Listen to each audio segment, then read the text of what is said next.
Olá pessoal, tudo bem? Eu sou a Prof. Carol e eu vou contar para vocês um pouquinho da história do teatro e fazer também uma breve linha do tempo, né? Para que vocês saibam como que foi o desenvolvimento do teatro na nossa história e como que ele era caracterizado em cada local, ok? Então, o teatro, ele esteve presente em toda a nossa história muito antes do famoso teatro grego e das festas dionísicas, ou mesmo, até mesmo, da invenção da escrita. O teatro, ele surgiu juntamente com a imaginação e a necessidade de demonstrar em gestos os seus feitos. Ele esteve presente desde a pré-história, lá nos nossos antepassados, onde eles contavam histórias e louvavam seus deuses através dos rituais.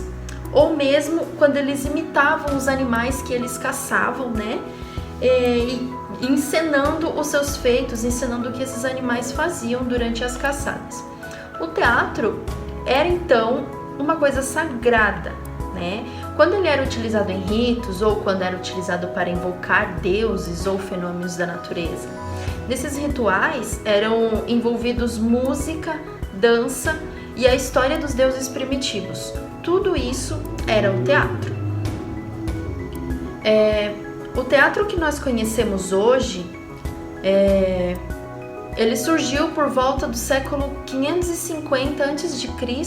na Grécia Antiga, e ele era visto como uma forma de louvar ao deus Dionísio, que era o deus das festas, do vinho, da fertilidade e do teatro. Nesse período é que surgem as famosas tragédias e comédias gregas, que normalmente contavam a história dos deuses, com as suas guerras e romances, sempre histórias muito extravagantes e banhadas com muito vinho. Um fato curioso e muito interessante sobre isso também foi que permaneceu muito tempo, como a gente vai ver a seguir, que somente os homens poderiam atuar, já que somente os homens é que eram considerados cidadãos naquela época, Por esse motivo, as peças geralmente eram encenadas com grandes máscaras. Os temas, eles eram comumente voltados para o destino, para as leis e a justiça. E também contavam com a presença de heróis, culminando a própria morte, Os heróis morriam em nome de algum grande feito, em nome da justiça, em nome da lei. E os principais autores desse período foram Ésquilo, Sófocles e Eurípides, conhecidos pelas suas tragédias. E na área da comédia, Aristófanes foi um grande autor conhecido também.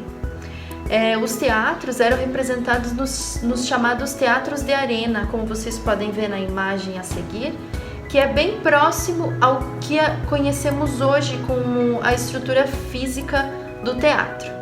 Agora, passamos para a nossa linha do tempo do teatro. E a primeira que a gente vai falar é sobre o teatro no Império Romano, tá? Logo após a grandiosidade do teatro grego, nós temos o teatro do Império Romano, que, diferente do grego, foi marcado pela presença do Coliseu Romano, que é um ponto turístico muito conhecido.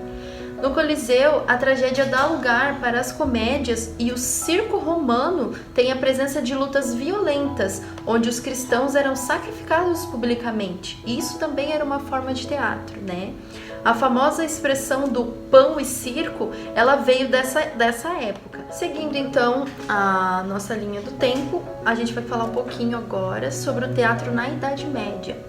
Saindo ali daquela monstruosidade dos sacrifícios em público e tal, como forma de diversão, a gente entra na Idade Média. Nessa época, a Igreja Católica está no seu auge. Logo, o teatro acompanha essa mudança e as peças eram majoritariamente de cunho religioso, Normalmente voltadas para as passagens bíblicas. Então, eles encenavam passagens bíblicas ou de cunho religioso nas apresentações teatrais deles. Em contraponto, é na Idade Média também que surgem os chamados saltimbancos. O que eram os saltimbancos? Eram aqueles grupos teatrais que viajavam em todos os países e levavam o teatro a todas as pessoas, com peças que muitas vezes satirizavam o dia a dia, Satirizavam os temas sociais, a política. Geralmente eram repletos de estereótipos e com figurino bastante coloridos e muita música, Nessa imagem que a prof vai mostrar agora, tem uma representação artística dos 7 saltimbancos, ok? Seguindo a história, então, nós temos o Renascimento.